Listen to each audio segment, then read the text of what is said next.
Bismillahirrahmanirrahim. 24 jam bersama Nabi sallallahu alaihi wasallam. Adab Nabi yang ke-8, adabul akal, adab-adab makan.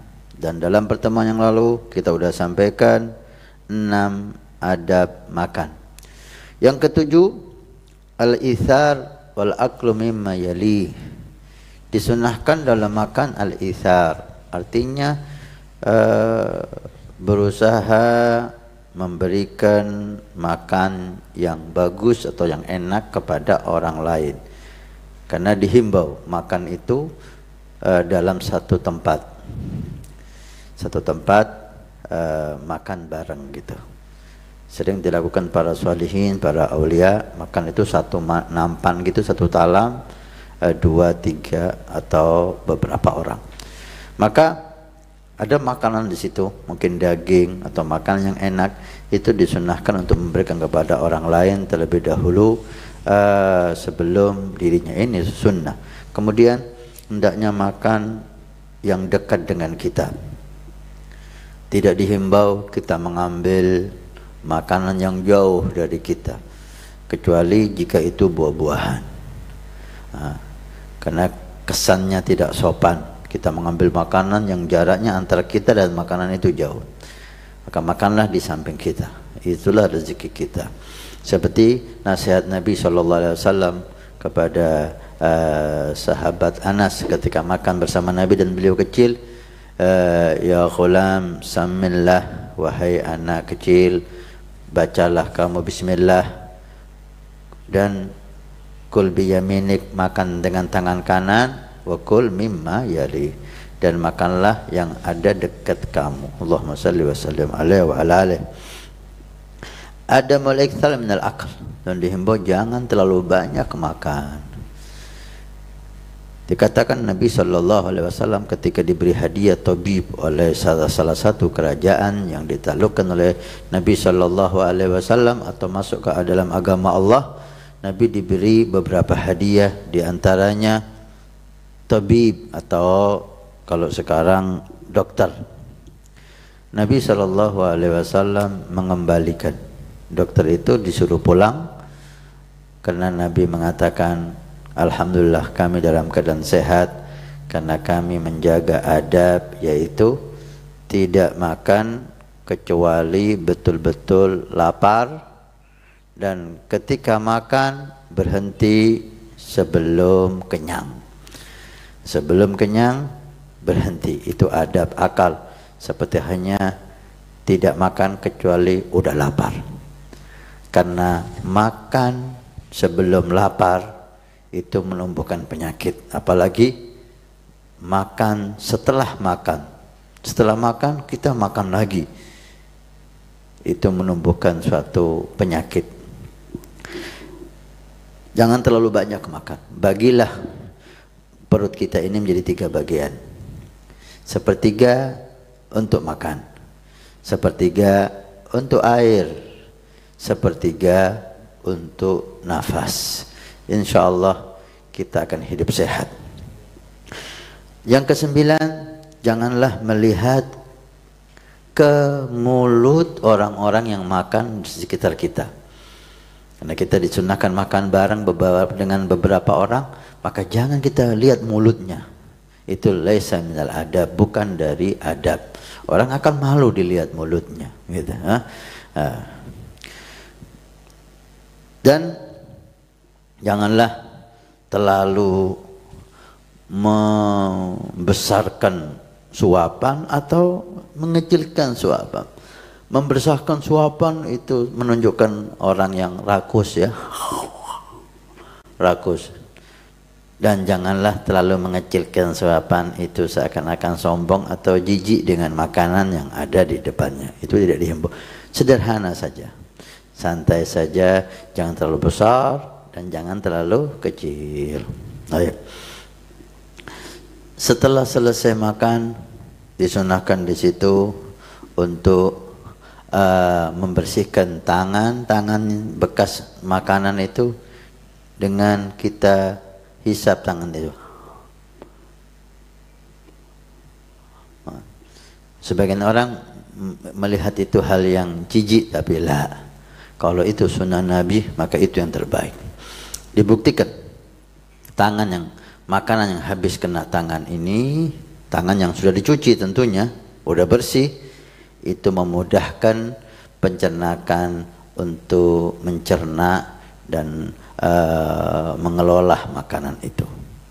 Maka disunahkan makan itu pakai tangan, jangan pakai sendok, kecuali jika hal itu dibutuhkan. Sunnah dikatakan la'qul asabi', menghisap atau ngemut jari-jari bekas makan. Dan yang ke-12, jangan diem ketika makan. Seperti halnya yang ke-12, jangan tertawa ketika makan. Jangan diem. Itu seperti kebiasaan orang Nasara yang terdengar hanya bunyi sendok dan garpu dan piringnya saja, klanting tangting tangting. Juga jangan tertawa kakak. Itu kebiasaan orang Yahud ketika makan. Ketika kita lihat para habaib, para ulama makan, kita bersama mereka. Ketika makan itu beliau menceritakan hal-hal yang indah tentang kisah orang saleh, tentang ilmu, tentang kabar dakwah. Nah, kabar-kabar yang indah, yang mengasyikkan, sehingga sesuai dengan keadaan kita ketika makan. Ya jangan cerita adab kubur, jangan cerita orang mati, itu sedih, nggak cocok ya. Cerita hal-hal yang menyejukkan, indah. Jangan diem, jangan tertawa terbahak-bahak. Sunnah kita bicara hal-hal yang baik. Yang ke-14, janganlah berdiri pertama kali, seperti juga jangan berdiri terakhir kali. Artinya jangan kita menjadi orang yang pertama berhenti makan. Itu kurang sopan. Seakan-akan kita gak selera makanan itu. Dan jangan kita menjadi orang yang terakhir selesai. Oh ini tamak ini. Jangan menjadi orang yang pertama selesai. Jangan menjadi orang yang terakhir selesai. Kalau kita sudah selesai selera makan kita dan semuanya masih makan, maka hendaknya kita makan buah-buahan atau pura-pura ngambil ini, ngambil itu, seakan-akan kita masih makan walaupun tidak ada yang kita makan. Kita lihat Sayyidi Habib Umar, akhlaknya luar biasa ketika beliau menjadi tuan rumah dan banyak orang yang datang kepada beliau makan. Kita lihat kadang-kadang beliau itu hanya pura-pura makan, menemani para tamu tadi itu. Dia ngambil dikit sampai semua tamu selesai, baru beliau selesai. Karena disunnahkan khususnya sahibul bait menjadi orang yang terakhir selesai. Jangan biarkan sahibul bait sudah selesai, sudah cuci tangan, tamunya masih makan. Ini tamunya malu nanti. Tamunya akan malu kalau sahibul bait selesai duluan. Ini menunjukkan bahwa sahibul bait dihimbau makan bersama tamu dan fadilahnya besar. Makan bersama tamu fadilahnya besar. Sampai ada yang mengatakan makan bersama tamu tidak dihitung dengan umur. Itu bukan umur, itu bonus. Gak masuk dalam umur kita. Dan masih banyak keistimewaan makan bersama tamu. Kita lihat sebagian sahibul bait, tamunya disuruh makan, dia hanya menonton. Ini gak bagus. Sahibul bait ikut makan bersama tamu, itu fadilah dan membuat tamu lebih selera makan. Dan jangan selesai berhenti sahibul bait kecuali tamu udah selesai. Untuk tamu, jangan menjadi orang pertama selesai makan kalau tamunya banyak, dan jangan menjadi orang yang terakhir selesai makannya, itu kurang bagus. Yang ke-15, jangan sekali-kali kita mencaci makanan. Nabi SAW dinyatakan jika selera beliau makan, jika tidak selera beliau taruh. Tidak pernah mencaci makanan sama sekali. Terdengar dari kepada kita hadis yang begitu mulia, ni'mal idamu al-khal.